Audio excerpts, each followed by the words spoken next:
come up with some objection that you've had lately or whatever. Okay. We'll see if we can overcome it. Awesome. So Jim, I appreciate you coming to my home today. What is your thought about your ability to sell my home? Well, the problem I don't think is in trying to get your home sold. It just depends on your motivation. Can I ask you a question?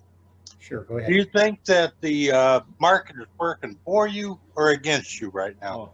Well, I definitely think it's working in my favor. Okay. With that being said, I have to agree with you. Is also another question, is there any reason why we can't go ahead and get your, other than price, that we can't go ahead and sign the paperwork and get your house listed? Depends on whether you've told me about yourself so far. Your marketing plan. My marketing plan, well, did you have a chance to look over stuff that I sent you? I saw your pre-listing package, yes. Right, right. Did you have any questions about any of that? And did you fill out the questionnaire that I sent along with? Yeah, I have it right here. Do you advertise in the newspaper? In the newspaper, no, sir. I see the other companies all advertising in the newspaper. Oh, that might be true. Although, what would you say if I told you that most of the listings that we put on the market these days are selling with multiple offers in the first week? Yeah, I'd want to be in the newspaper to get more people to see my home. Hey, Jim, Mark is a ninja when it comes to like being a pain in the butt like seller. Yeah, I was going to say, where did that come from? 25 years of objections. No, I'll let you finish. I'll give you another minute to wrap it up. Nice. I'm glad that somebody's taking the reins here. Go ahead. You got a minute. Don't get, by the way, notice one of the most challenging things we can have, there's two challenging people. The ones that don't talk at all, or you're with a couple and one of them doesn't say anything, or Mark is asking questions. Mark is taking our weapon away from us, and he's holding it. Why? He is taking control of the conversation. Exactly.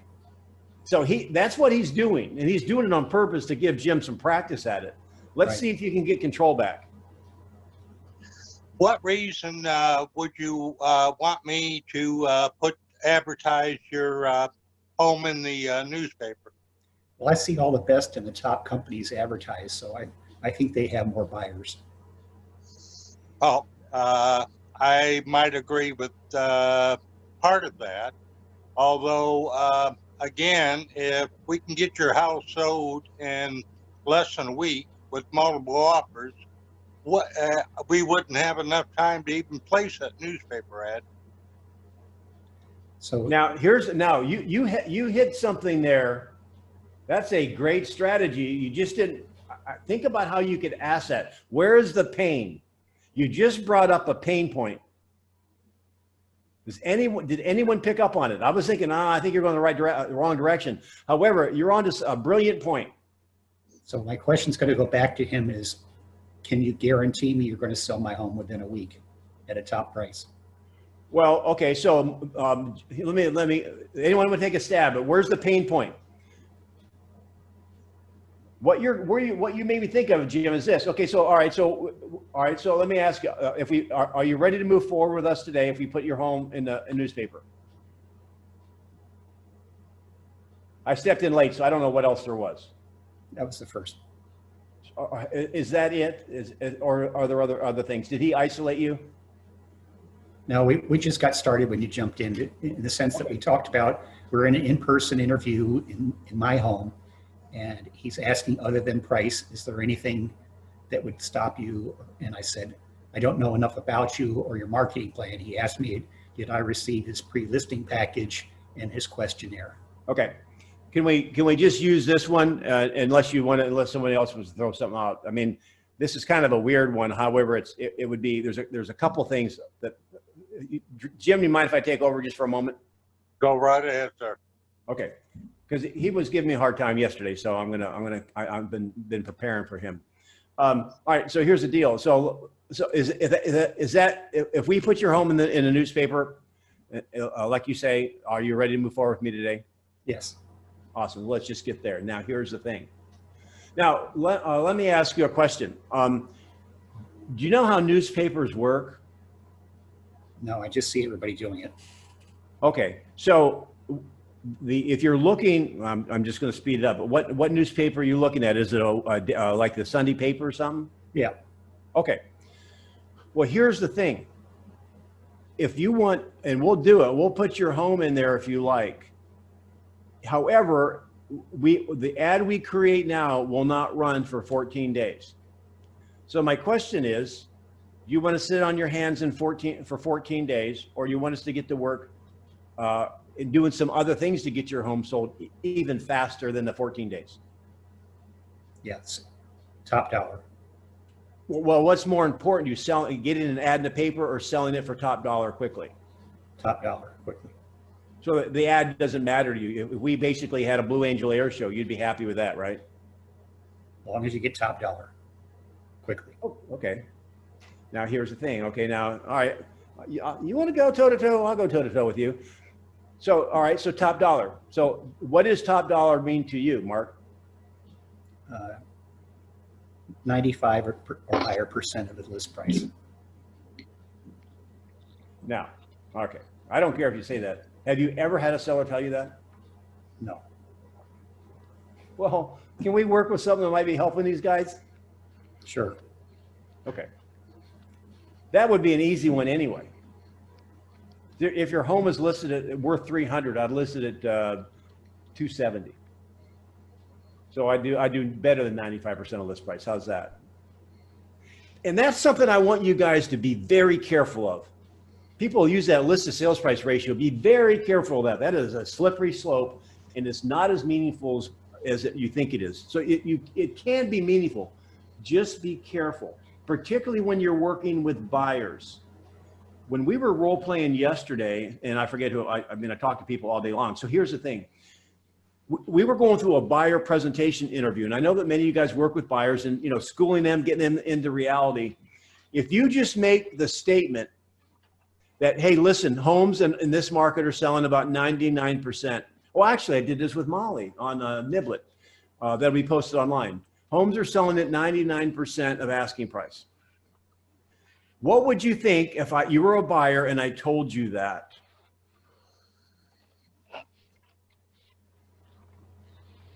That you can purchase a home at less than what it's listed for. Yes.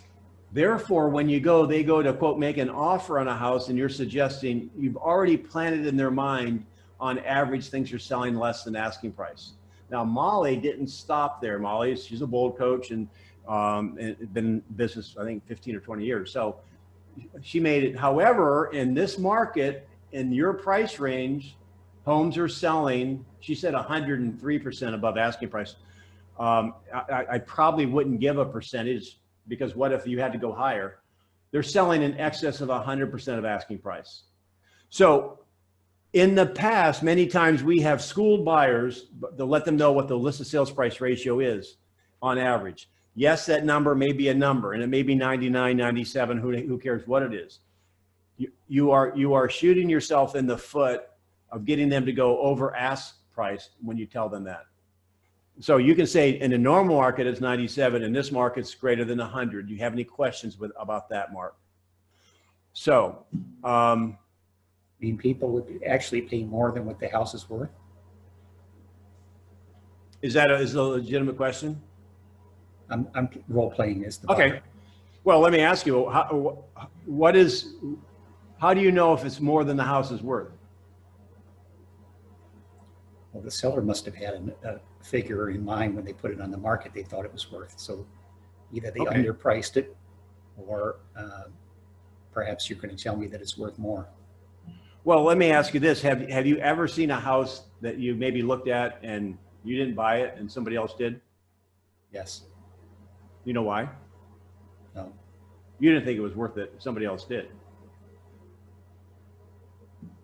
So you probably would never buy a house more than what you thought it was worth. Would you? Probably take me a little bit of exploration before I did that. Before you ask that question? Before I paid more than what they were asking. I need to understand the market a little bit better. All right. So what you're saying is you're going to find a house you really like, right? And you're going to lose it because you're not in reality. Is that what you're saying? I need to get into reality. Okay. So how many houses will you have to lose before you're there? Hopefully I don't lose any. Well, you probably will.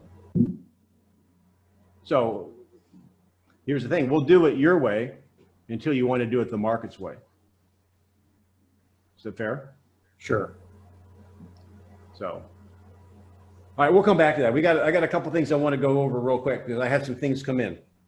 Mark, thanks. I appreciate you being on the call. Always a pleasure. I enjoy it.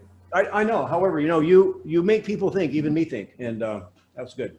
So I had somebody role play, and this is legit. They have a meeting coming up, and they sent me an email and said, "Listen, I've got to go in a listing presentation." And here's the thing, you guys. I've talked about this class here, the Getting Sellers Off the Fence. You guys heard me talk about it. I trust I've even gone through all the slides, or you've seen them all, and the 5 types of shadow sellers in the script to use. Well, here's the thing. It's amazing. It's amazing what works when we work. You know what I mean, Vern? So anyway, so this agent heard it and said, well, I guess I can do that. And I think I got the story kind of right. He called on a listing and said, hey, look, there's 7 reasons why sellers should be in the market now. Are you interested? And he's got a listing appointment on a $1.2 million listing.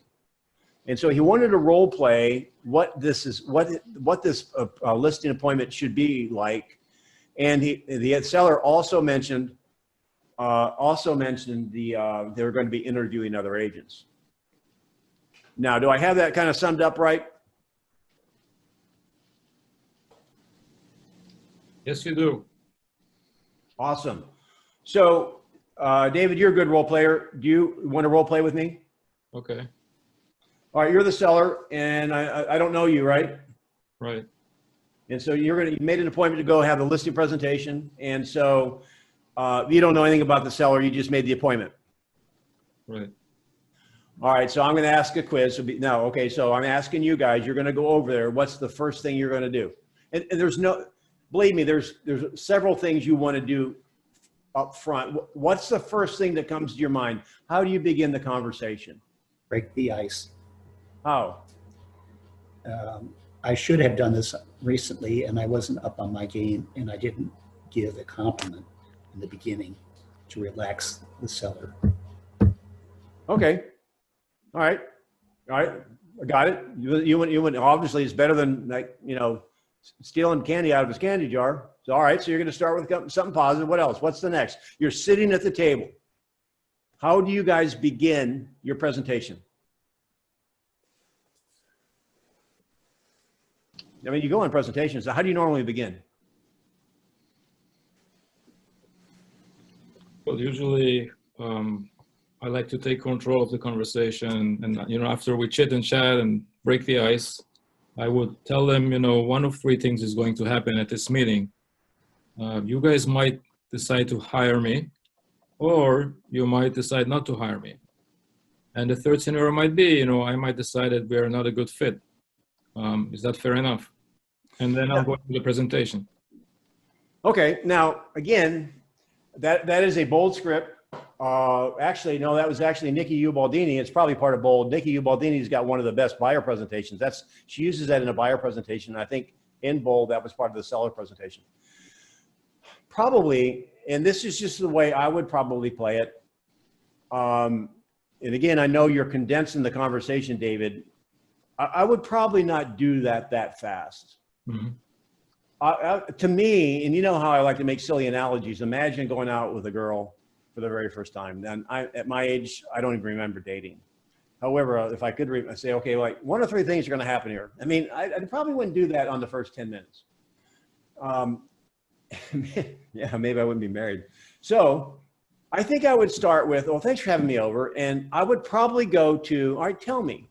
I would probably go to motivation. Is there anybody here, and you can put it on chat if you want to, that would probably, like David and Mark both said, you'll build some rapport and then start talking about motivation. All right, you're having me here. Where are you moving? Because people don't want to move. They just want to move. They want to be somewhere else. So I would start with motivation. So tell me, David, thanks for having me over. I really appreciate it. All right. So when your home sells, where are you going? Well, the kids just graduated, they're out, and it's a big house. We want to downsize, and we're thinking to move down south, maybe to Florida, to, you know, some lower taxes than here in New York, and weather is also better down there. Right. And so now this is where you got me a little bit yesterday, Mark, and you could probably handle the motivation. So, and you would dig a little bit where in Florida. And all right, well, tell me, when would you like to be there? I hear it's a very good market right now. So, you know, as soon as, preferably before the winter starts, you know, 30 days, 60 days. 30, 60 days. Okay. Now, let me ask you guys this. If you would have said before winter starts, what would you have thought? Would you have thought to ask him, what does that mean? When does winter start? You see, go ahead. I like your approach, Denny, and I thought the same thing is, imagine you're standing in a wide open space and there are 360 degrees around you, and you need to figure out where is the seller and how are you going to relate to their needs. And so starting out with the question about motivation and digging 3 deep on that and what that means to them and what would be the effect on them is the first point. And then you begin to connect the dots to know what the next questions are going to be. Yeah, it's true. And here's the thing: when you're not clear on something, or when something's ambiguous, it might be important.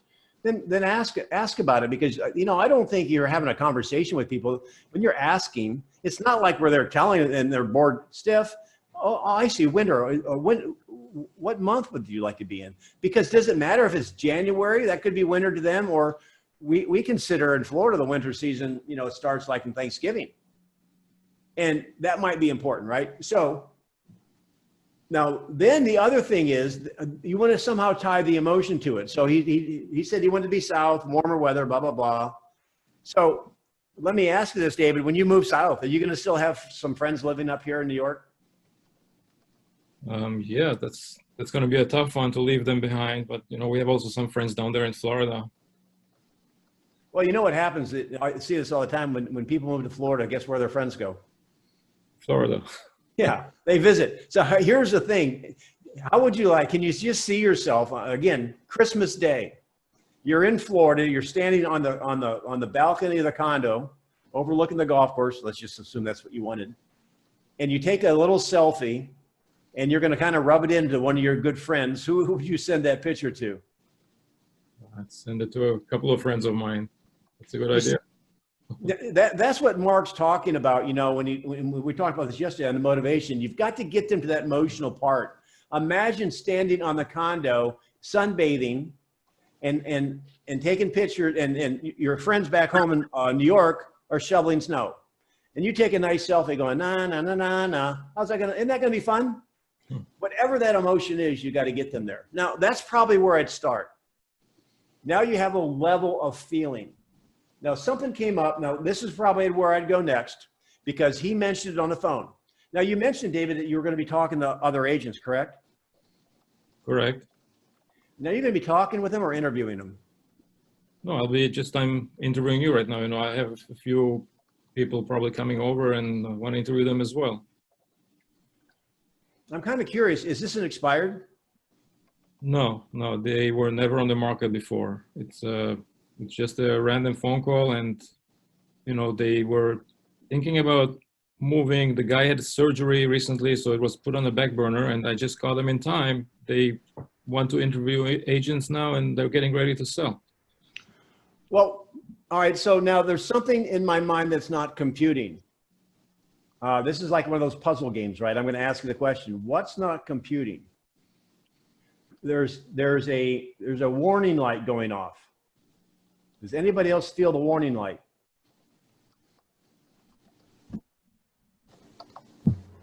I'd want to know, have they sold a home? Oh, when the last time that they sold a home was. So Yeah. to dig in to the reason for interviewing. Got it. I got that. Nothing wrong with that. However, isn't the back of your mind thinking, no, wait a minute. He's already talked to several agents. How are these agents? I mean, he's not expired. It's not like he's on some list and agents are calling him. How in the world is he talking to all these other agents? How has he raised his hand? Has he been proactive to call and start making some calls? So I would ask, I mean, isn't that going on in the back of your mind? He's not an expired. Why is he? He's already telling you he's interviewed and he was a random call. Maybe you got lucky. Maybe he's already in that process, right? So when did you start basically talking to real estate agents, David? You're the first one. I mean, you called me and you got me all turned on about the market, and I want to hear more about that. So that's why I'm inviting you over.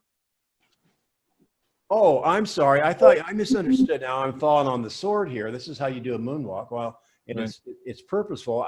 I thought you said you're going to be interviewing other agents that you'd already talked to some.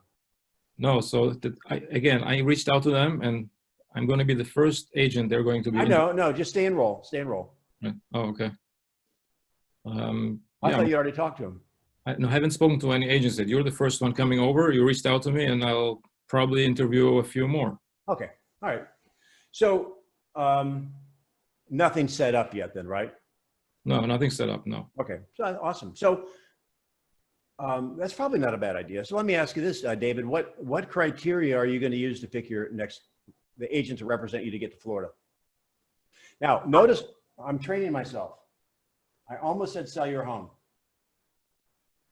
I'm learning that people don't want to sell their home. It's a terrible process generally. He wants to move to Florida. So why don't you just tie that together? When are you going to hire the next agent to get you moved to Florida? So I'll be looking for an agent that is highly qualified, has a good track record.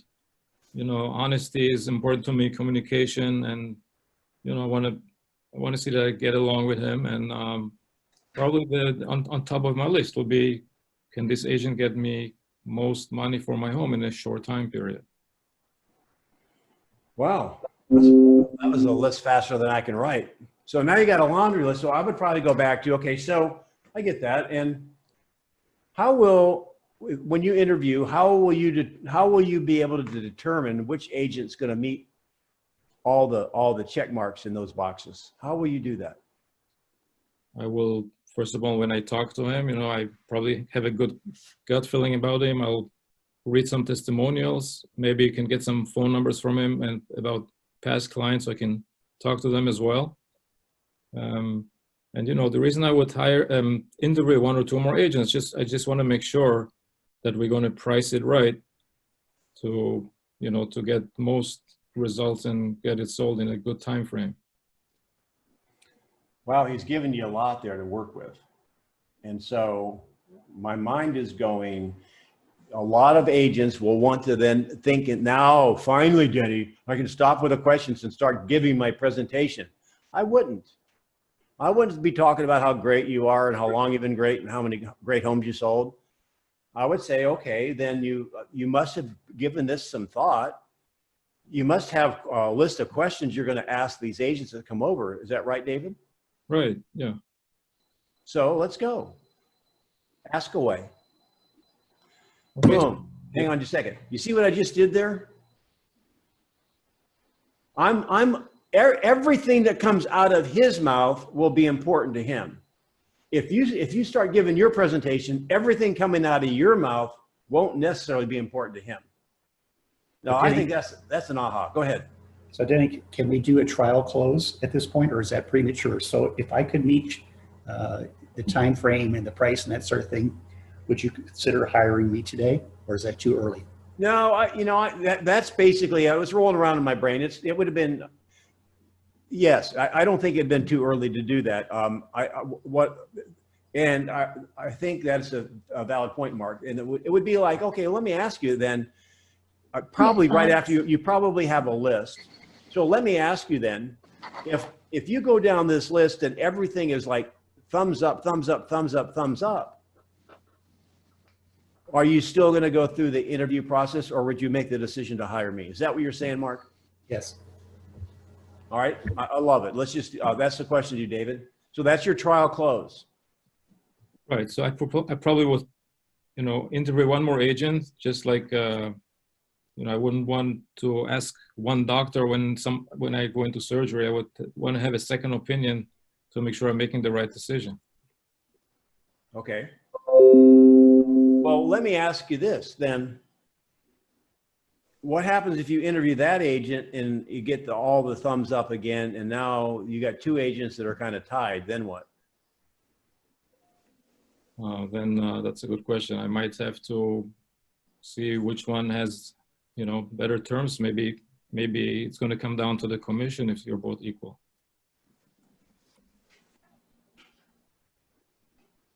Most likely, it's not going to happen that way. Most likely, what will happen if there's another agent coming in there? What will be the variable?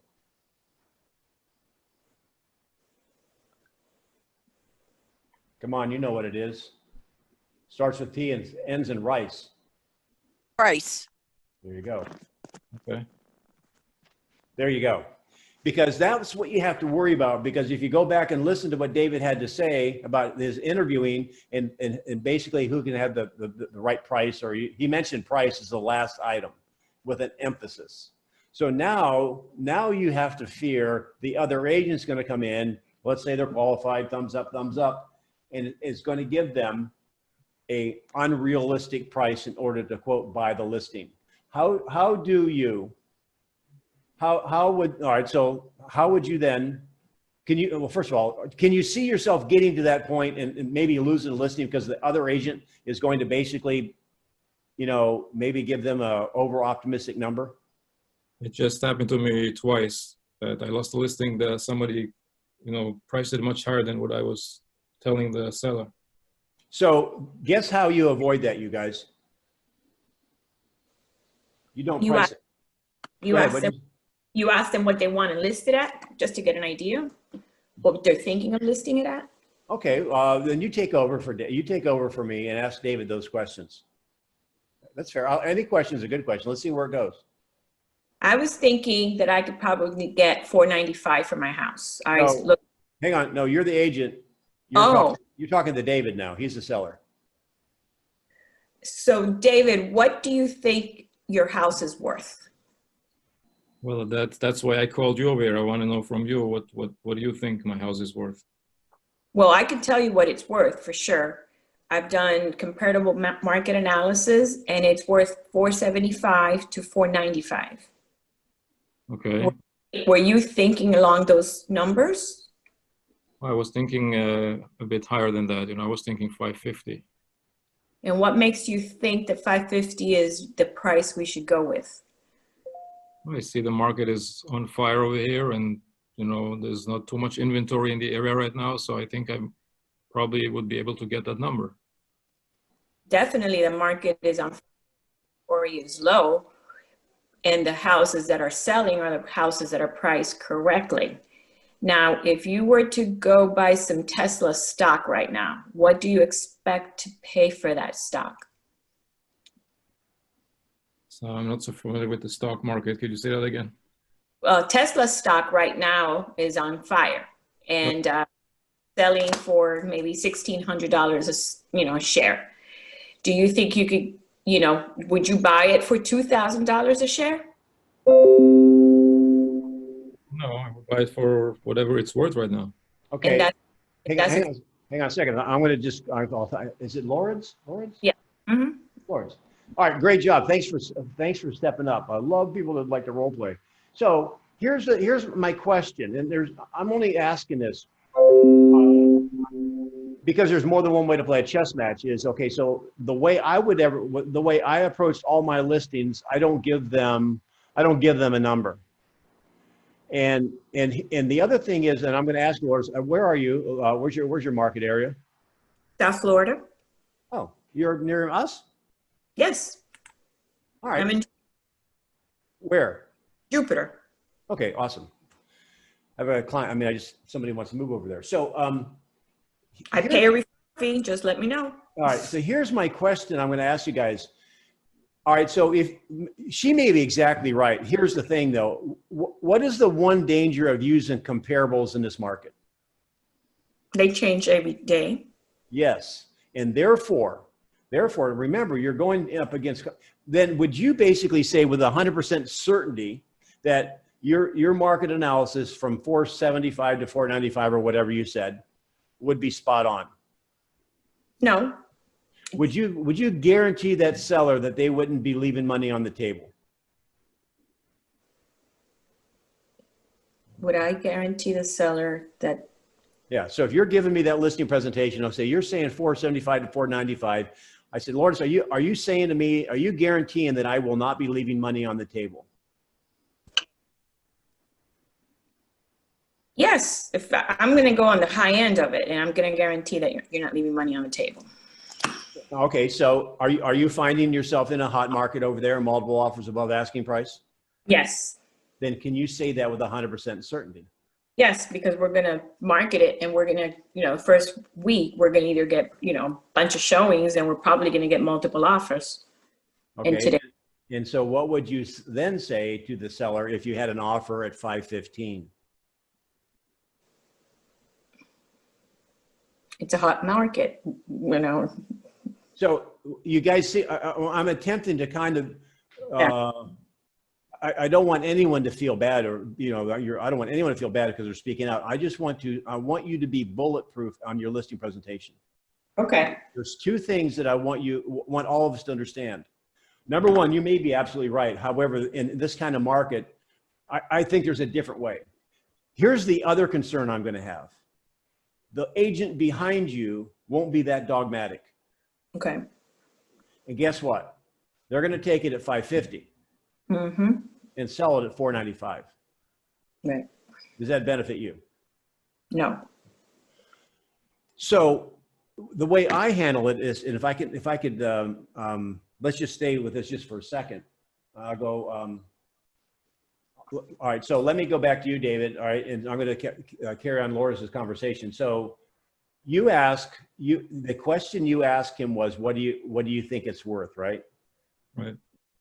I would ask it differently, because that's kind of like, well, you're the professional, you should know. I'm going to ask you a different question. I'm going to say, what's your expectation? What would you like to walk away with, David?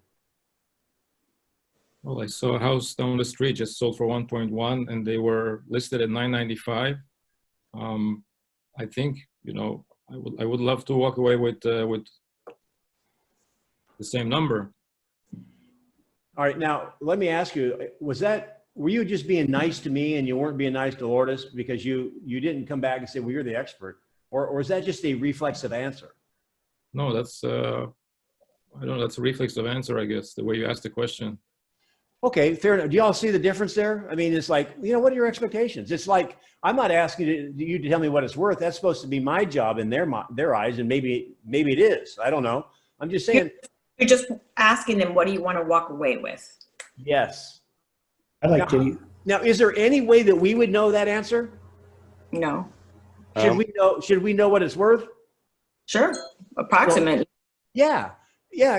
So what I'm attempting to model here is, when you ask that, you can get the information you want if you phrase it right, because there's no way we know what his expectation. What's your expectations, David? And boom, he told you. Now I know the, all right. So he wants. I wasn't writing down the numbers. The other one was listed at 9 something to sold for 1.1. Was that what you said, David? Yeah. Mm-hmm. And so your expectation is your home sells for 1.1 or net? Is that what your expectation is, that it sells for 1.1? Yes. Yeah. So where do you think we should position it in order to sell it for 1.1? So that's your field. I'm not sure. Okay. So, So would you, Teddy, right there, you oftentimes say, well, if you had to guess, what would you say? In other words, you don't accept that first response and move on. You sort of go back to them again and say, well, if you had to guess, what would you guess? yes, here's the thing is, to me, it wasn't important what he said, because I'm going to ask him the closing question now. I'm going to say, well, okay, so would you like me to help you position it? Yes. Will you be ready to move forward with me today? Well, I probably want to see what your number is and then still would interview another agent before making a final decision. Well, it actually is not my number. It's your number. It's just the strategy we use. In fact, here's the thing. I'm going to blow your mind now. And I literally do this. If you're interviewing other agents, we won't talk specifically on price, because you know what happens when you interview and the other agent knows you're interviewing. Agents will bid on your listing, and they will give you bad information in order to get a listing, which in the end hurts you. I don't treat my clients that way. So I'll talk about how I work and how I will get the top dollar for your home guaranteed, how I have the guarantee for the buyer, my easy out listing presentation, my flexible commission plan. I'll talk about all that. However, I just need a commitment from you, David, that if we get together on price, you're going to use me. If I just get that commitment, when you're ready, I'll move my chair around to your side of the table and I will give you strategic options and where we can position this to maximize your equity. Does that make sense to you? Yeah, that sounds fair. Really? You think that seller's going to put that? I mean, we've trained sellers in your presentation is like they want your number. Then they get over here and get that number. Why don't they get 10 numbers? They're all going to be different. Who's right? The way I price properties and listen, we already know there's only 3 outcomes. It says that, does it matter what it's priced at as long as it's not too low originally? Names of those accounts, or is it just their names? Kevin, is it, y'all getting my drift here? It does not matter where the initial asking price is in an upward moving market, as long as it's not too low. Well, it can't be too high either. If it's too high, it's also just going to sit with no activity, right? It doesn't matter. Mm-hmm. It's not going to sit for very long. Right. So say that again. You don't give them a price because you tell them, if I give you a price, other realtors are going to give you a price as well. And how do you know which one is the correct one? Yeah, because I don't give prices. I say, listen, well, basically, here's the thing. And I use my, all right, let's see. I'm going to go on. I'll pull this thing over here and see if I can't make this work. Give me 1 second. I've got my drawing up over here. Speaker view. Okay, pen video. Okay, give me a second. Don't need that.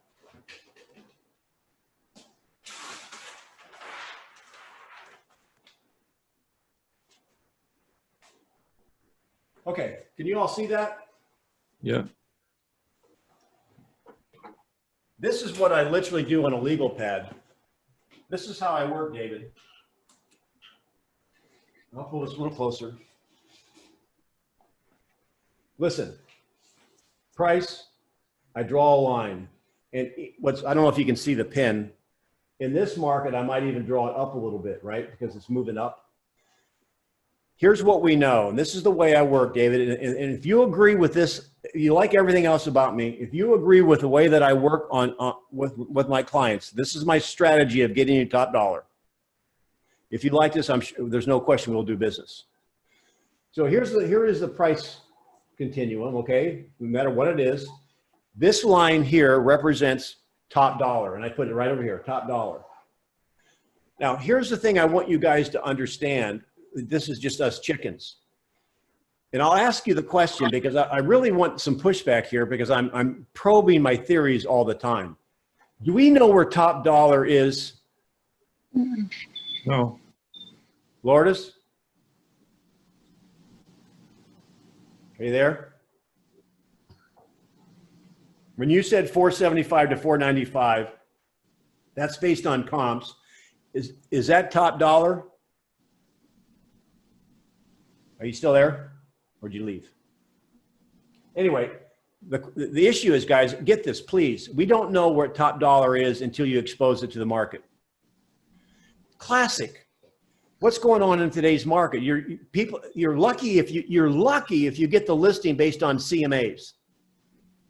Sellers are going to get wise. Many of them already have, and realize that the market's moving up.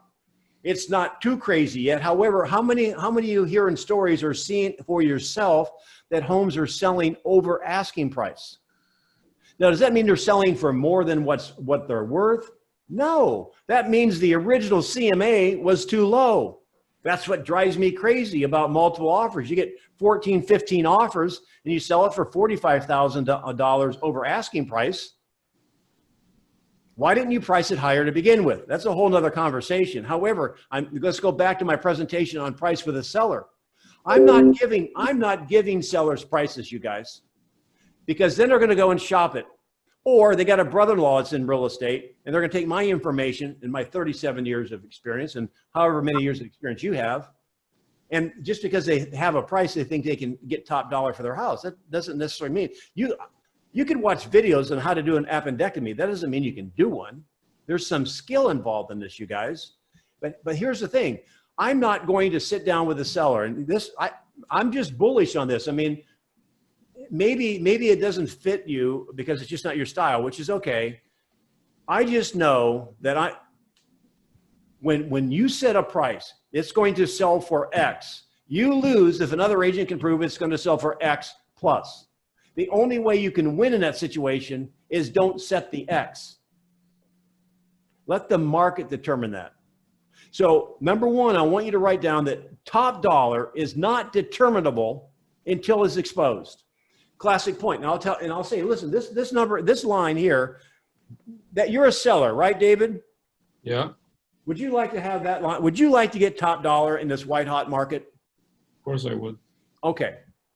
I'm just being straight with you. Now you want your agent to tell you the truth, don't you? Yes, I do. That line is not determinable until we expose it. Secondly, it's not even determinable by past sales. Because, and again, you guys impressed me, Jim, you impressed me. You used the meat thermometer close earlier. I mean, as a seller, do you think the market's working in your favor, David? Yes, it is. Yes. So would it be possible that the neighbor down the street that got 1.1 and other homes around, the next sale is going to be that plus something? Possible. So, well, here's the thing, is that if it is possible, would you want that money to go into your pocket or the buyer's pocket? My pocket, of course. Well, this is how I'm going to get that money into your pocket. Are you guys following me so far? If we don't know where that line is, the only thing that we have to determine is, if we don't know where it is, David, do you want to initially price it aggressively and miss it too high, in which we can correct and come down, or price it too low and maybe it sells quickly, maybe there's multiple offers, and we leave money on the table and the buyer puts that money in their pocket? If you don't know where the line is, do you want to miss it at A or do you want to miss it at B?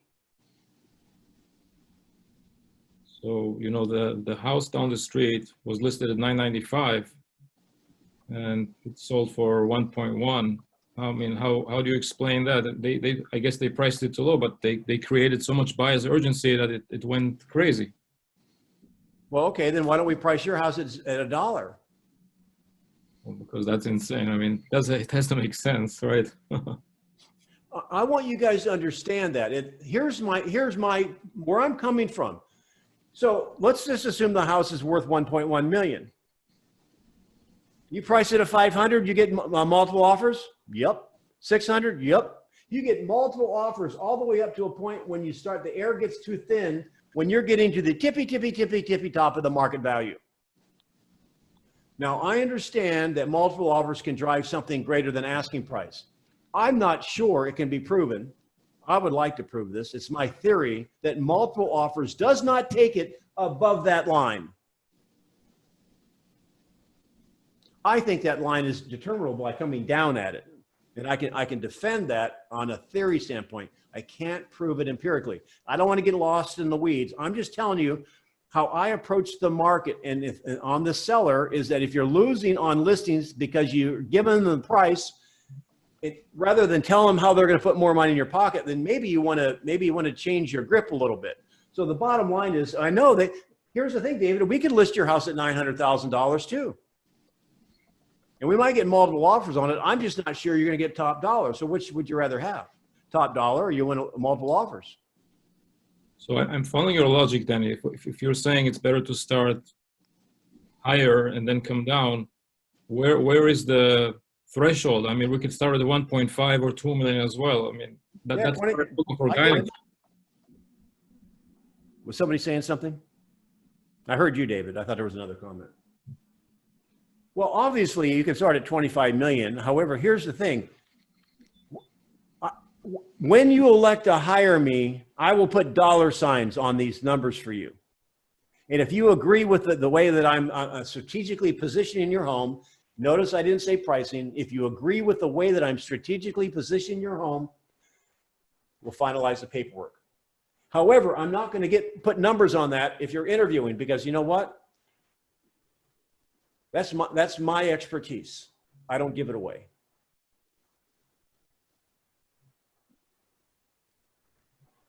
I really like that one. Not to price. Yeah. Yeah. They use it against you every single time. So am I blowing your mind or not? Definitely. Well, that means that's bad. Why is that? Because then we won't use it. No, I'm definitely going to use that. Here's the thing. Follow with me one more time. I believe in the market we're in, if you happen to be in the segment, it's moving up. Not all segments are moving up, or not all moving up at the same rate. You would have to agree on that. Let's just go to the sweet spot. David's in New York. You know, you have $1 million houses for breakfast there. You know, in other markets, it's 300,000. So here's the gig. I'm going to make a statement, and you tell me if this just doesn't is the most crazy thing you've ever heard of. The best thing that can happen in an upward moving market when you list a home, the best thing is nothing. You have no showings.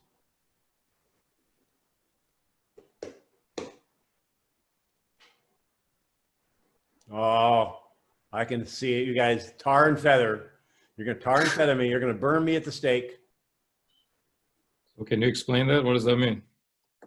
Well, remember, when you go back to the fishing sheet, outcome number one is what? Low to no showings.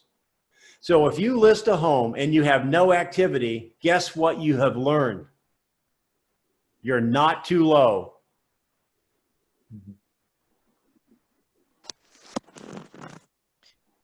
You're up here.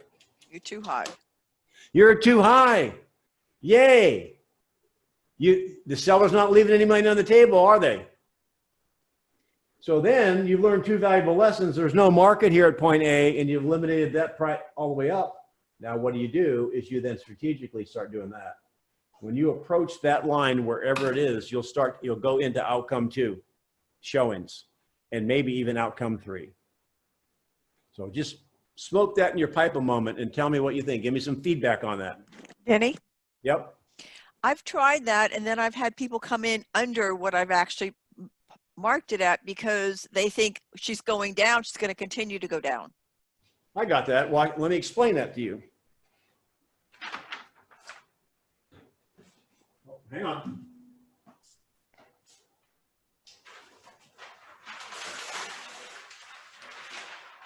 And I explained this to the seller.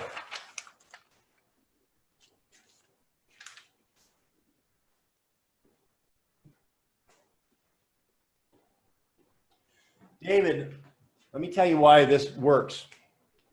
Let me tell you the buyer that I'm going to go after for your home. You can see that, right? All right. You see, when a buyer first gets in the market, they don't understand the speed of the market.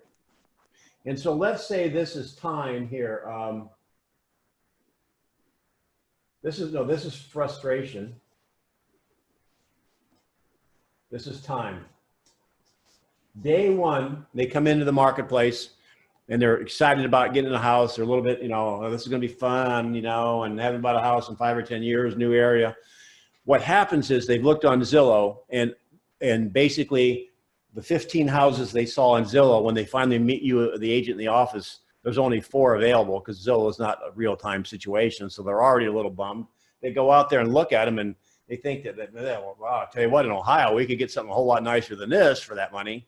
And so they might be a little bit disenchanted.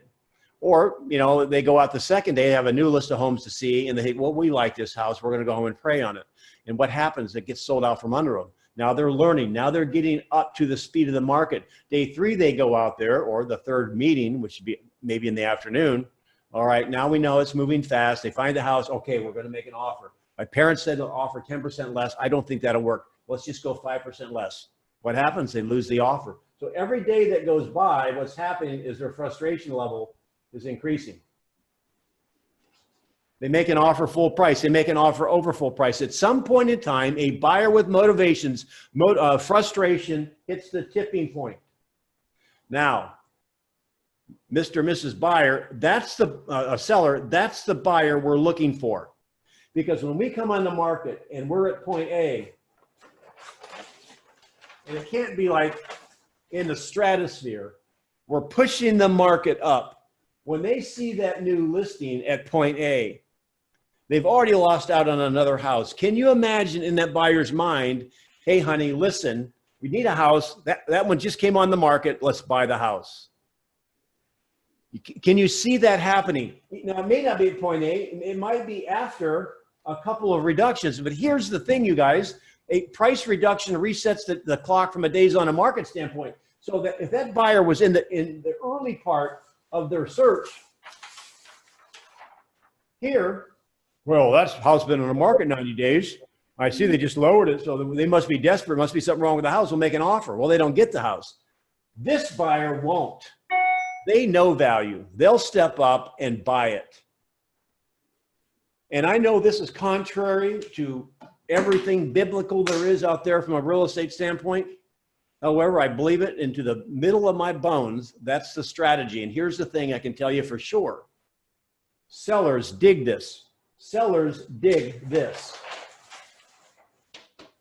Let's see if we can pull the market towards you. Because the comps are down here. That's all the comps. The comps are below the top dollar line in the market we're in. You've got to get that through your head. And that's why I would go back and not say, well, you're going to sell between 475 and 495. You might be right. However, you might lose the listing because you were being specific, where this isn't specific. And if they're interviewing other people, I don't even give them numbers. A lot of times when I was on the appointments, and I'm not on appointments every day like you guys are right now because I'm teaching all the time, my team is doing it. They would basically say, and I'd close on and say, no, do you want to work? You want to work with me or not? If so, I'll pull my chair around to your side of the table and I'll fill in the blanks. Let's talk about strategy. And many times they've said, you know what? You're the agent. Well, because I take everything else away. I've got a 1-week listing. I've got a flexible commission plan. If they find the buyer finds them, it's 2% instead of 6%. I got a love it or leave it. If the buyer, if the buyer buys this house, if I sell it with a buyer and they're not happy in a year, I'll sell it for the buyer free. I mean, I've got a value proposition for my sellers that is like second to none. Now I'm telling Mark, he's in my market. He could do it too. I don't really care. There's a lot of pie out there. So y'all talk to me. Denny, can I share a couple things? Yeah, sure, Al. One thing over the last, I don't know how many weeks, in the role playing, we always hear the comment, or quite commonly hear the comment that the market's hot, there's a good chance you get multiple offers within the first week or whatever it might be. This is a statistic for the Phoenix market or Maricopa County. In the last 30 days, all price points, even including over 3 million, have had offers come in at 5,000 plus in their price range. In the hottest price ranges, which here would be the 250 to 300,000, which is not a lot of inventory. Right. 37% of those listings were at 5,000 plus. 5,000 over asking price?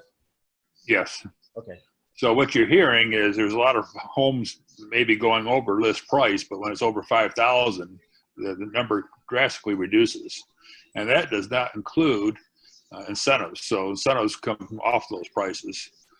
I guess my point I'm trying to make is when we talk about getting multiple offers, we got to be careful as far as knowing what the market is and the popularity of that price point, because it does vary a lot. Secondly, the other thing is we've heard is people are talking about appraisals being a concern with the pricing going way above list. One of our agents, you know him well, Denny. In fact, he's been a guest on your show. He shared the other day to the group that when he gets offers that are over his list price, what he immediately does is goes in and adjusts the list price on the listing. So he don't get that call from that appraisal wondering why you had a listing at 400,000 and you got offers at 430. What was the reason for the differential? I'm not saying he goes all the way up to 430, but he makes it within more reason. And with that, he said he has never had one fall out. Well, that's pretty interesting. I've never even heard of that technique before. That's pretty interesting. And you could talk to him. He's out in Fountain Hills. You know who he is. Yeah. So, well, okay. So the issue is, so if a lot of the homes are selling $5,000 over asking price, that leads me to believe that most people are using a comparable process in order to price, and the market's moving forward where things are selling at that comp price plus something. Right. Now, again, to put things in perspective, I'm not suggesting that David's $1.1 million house, we're going to list it at 1.5. Although I had a conversation with another agent out in your neck of the woods, Al, that had a listing meeting. He called me yesterday and we had a conversation. He was on a listing appointment and the comps showed 800. And he said, no, I want 890. And the agent, my friend, said, no, I only do 850. He said, well, okay, I'll list it with another agent then at 890. Then he called me and said, well, what should I have done? And again, here's the thing. If a seller has motivation, I would take the listing. Okay, 890. Here's my script. I'll just go to James. Where you can talk? You're usually a talker. You're quiet today. Can I role play with you real quick? Yeah. Hey James, Absolutely. listen. If we sell it at 890, do you win? Absolutely. And do I win? Yes. And clearly, though, that's aggressive relative to the comps you can see, right? Well, to the comps you gave me, but I think more than that. Okay. Well, here's the thing. If I'm going to list, are you prepared to list with me at 890? Yes.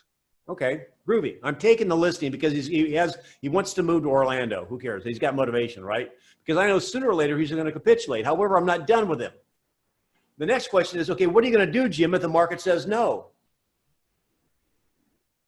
Well, how long we give it if the market's going to say no? Now he's trying to take control of my conversation. That's dirty pool. We don't let buyers and sellers take control of our conversation. I'm going to say, well, let me ask you, if your doctor gives you a prescription and it's not working, how long are you going to take the wrong pill before you get the right pill? Not very long. Well, put that in the time of hours, weeks, or days. Let's say a week. All right. So basically we listed at 890. One of three things will happen. You have to go over that sheet. If we're in low to no showings after 7 days, will you be ready to reposition?